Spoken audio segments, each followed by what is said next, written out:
వైద్య విద్యా ప్రవేశాలలో NEET UG 2026 entrance exam రాసిన విద్యార్థులు వాళ్ళ తల్లిదండ్రుల బాధ చూస్తూ ఉంటే నిజంగా ఈ ప్రభుత్వాలకు కనీసం కనికరం ఉందా ప్రజలపైన విద్యార్థులపైన అనేది నాకు డౌట్ వస్తూ ఉంటుంది. నేను గత 5 సంవత్సరాలుగా ఎన్టీఏ వారు నిర్వహించే ఎగ్జామ్లన్నీ చూస్తున్నాను. ప్రతి సంవత్సరం కూడా తప్పులు తడకే వాళ్ళు ఎగ్జామ్లు పెట్టే తీరంతా కూడా. ప్రతి సంవత్సరం కూడా కోర్టుకు వెళ్తూ ఉంటారు. ప్రతి సంవత్సరం కూడా పెద్ద పెద్ద సమస్యలే, పేపర్ లీక్ అయ్యిందని.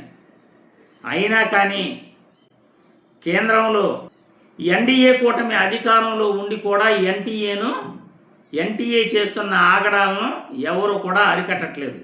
దేశం మొత్తం మీద ఒక ప్రెస్టీజియస్గా ఒక పెద్ద ఎగ్జామ్, ఎక్కువ మంది ఎగ్జామ్ రాసే ఏకైక ఎగ్జామ్ నీట్ యూజీ మాత్రమే. 22,79,000 మంది వరకు ఈ ఎగ్జామ్ రాస్తే అటువంటి ఎగ్జామ్ పేపర్ లీక్ అయ్యిందని ఎగ్జామ్ క్యాన్సిల్ చేస్తే బాగా రాసిన విద్యార్థులు నిష్పక్షపాతంగా ఎగ్జామ్ రాసిన విద్యార్థుల పరిస్థితి ఎలా ఉంటుందో, వాళ్ళ తల్లిదండ్రుల పరిస్థితి ఎలా ఉంటుందో, ఈసారి మా బిడ్డకు సీటు వస్తుంది అని అనుకున్న తల్లిదండ్రులు ఎంత బాధపడుతుంటారో ఈ ఎగ్జామ్ క్యాన్సిల్ అయిన తర్వాత ఆ యొక్క బాధ నాలాంటి వాళ్ళకే తెలుస్తుంది. ఎందుకంటే 2 బిడ్డల్ని ఎంబీబీఎస్ కోర్సులో జాయిన్ చేయించిన నాలాంటి వాళ్ళకి ఆ నీట్ యూజీ ఎంత కష్టమో, ఆ ఎగ్జామ్ రాయటం ఎంత కష్టమో, ఆ ఎగ్జామ్ కోసం ఎంత కష్టపడాలో విద్యార్థులు, వాళ్ళు ఎంత కష్టపడితే రిజర్వేషన్ లేకుండా ఆ విద్యార్థులకు సీటు వస్తుందో నాలాంటి తల్లిదండ్రులకు తప్ప ఇంకెవరికి తెలుస్తుంది ఈ నీట్ యూజీ ఎంట్రన్స్ ఎగ్జామ్ ఎంత కష్టంగా ఉంటుందనేది. రిజర్వేషన్ లేకుండా ఈ ఎగ్జామ్ రాసి సీటు సంపాదించుకోవటం సామాన్యమైన పని కాదు. అటువంటి ఈ నీట్ యూజీ ఎగ్జామ్ మే 3వ తేదీన రాసి మాకు సీటు వస్తుంది అనుకున్న విద్యార్థులు ఈరోజు ఎంత బాధపడుతున్నారో ప్రభుత్వానికి ఏమైనా అర్థమవుతా ఉందా? గత 5-6 సంవత్సరాలుగా ఈ ఎన్టీఏ సంస్థ తప్పులు చేస్తూనే ఉంది. ప్రభుత్వ పెద్దల సహకారం లేకపోతే తప్పులు ఎలా జరుగుతాయి? రాజకీయ నాయకులు జోక్యం చేసుకోకపోతే తప్పులు ఎలా జరుగుతాయి? ప్రజలెవరూ తప్పు చేయరు. ఈ దేశంలో ఉన్న ఇన్స్టిట్యూట్లు, పెద్ద పెద్ద ఇన్స్టిట్యూట్లు, వాళ్ళకి తెలిసిన రాజకీయ నాయకుల అండతోనే ఇటువంటి తప్పులు జరుగుతాయి. ముమ్మాటికి అదే 100% రాజకీయ నాయకుల వల్ల, ఈ పెద్ద ఇన్స్టిట్యూట్లు వాళ్ళకున్న సంబంధాలతో ఇటువంటి తప్పిదాలు జరుగుతాయి తప్ప సామాన్యంగా ప్రింటింగ్ ప్రెస్లో పేపర్ లీక్ కాదు. ప్రింటింగ్ ప్రెస్లో ఎవరు లీక్ చేస్తారండి? ఆ ప్రింటింగ్ ప్రెస్ వాడి పైన దోసేస్తున్నారు. అంత నిర్లక్ష్యంగా మీరు ఆ ప్రింటింగ్ ప్రెస్లో పేపర్ ప్రింట్ చేయిస్తారా? బాధ్యత లేకపోతే సరే. దేశం మొత్తం 23 లక్షల మంది ఎగ్జామ్ రాసే ఇటువంటి ఎగ్జామ్ని ప్రింటింగ్ ప్రెస్లో పేపర్ లీక్ అయ్యింది అని వార్తలు వస్తున్నాయి. ఎంత దారుణమైన విషయం అంటే ప్రింటింగ్ ప్రెస్ వాడి పైన మీరు దోసేస్తారు. ప్రింటింగ్ ప్రెస్ వాడి పైన మీరు తోసేసి మీరు మాత్రం మీ తప్పు లేదన్నట్లు మీరు 2 చేతులు పైకెత్తేస్తున్నారు.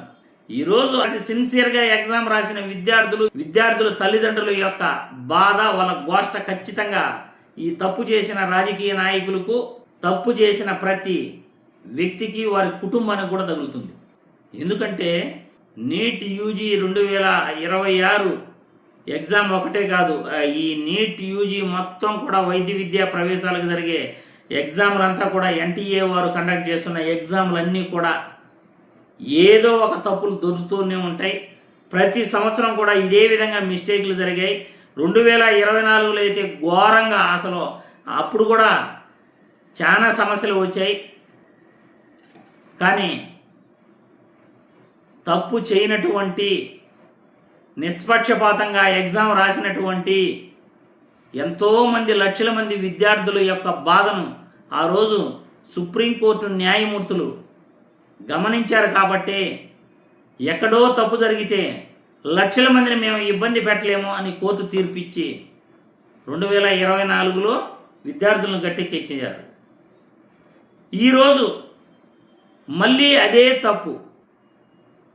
దాదాపు కూడా ఒక సెంటర్లో 67 మందికి 720కి 720 వచ్చాయట. కెమిస్ట్రీలో ఏకంగా 45 ప్రశ్నలు అచ్చుగుద్దినట్లు అవే అలాగే దింపేశారట. ఎంత దారుణమైన విషయం! ఇటువంటి విషయాలు వింటా ఉంటే అసలు ఎన్టీఏ సంస్థను మళ్ళీ ఎందుకు కంట్రోల్ ఎంకరేజ్ చేయాలి?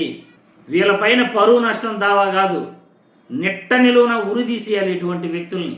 అప్పుడు కానీ దేశానికి పట్టిన దరిద్రం పోదు.